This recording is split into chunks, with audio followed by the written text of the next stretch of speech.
Acting siem upayam Alban Frederick siem haka laitrik unailar arajar arpun riau hakapor lai bejen op haisni. Ulami no nok office trekam usiem kahima meliam hamokar ban ailad upayam aina manik siem un shimti biang kumusiem ubapura. Kani kajing mi no jong payam Alban kalong hadian ba kajing syari Meghalaya High Court hakajing syong bishar jongka kalai ke hukum ban udai ban mi no nakne ko office hapo kasawu prakenta. Kani kejeng ekon ke office kalami hadian bagi yang syari Meghalaya High Court haka katwi terek unailar arhajar arpun rio kelarai ban pengkesan yu paiem aina manik siem ban aibor yu ban shimti biang ya kasyuki siem kahima meliam.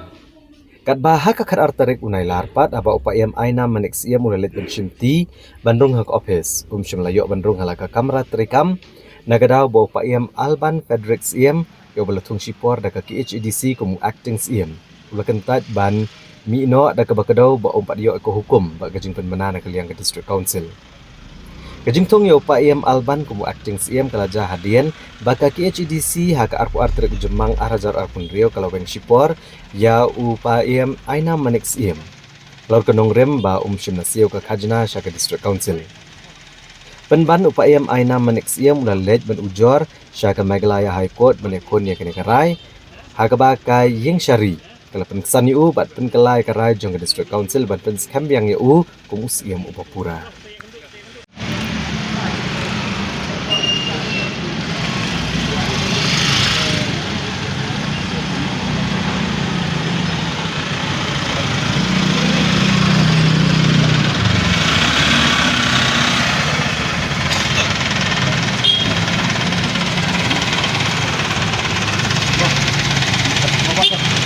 Đây.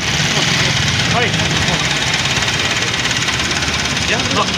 Budi kada baik karai. Jika ini nak kalian nasul min anak abis siam min kawan bili tunkam. Sini siakan itu bang haknya lek ni.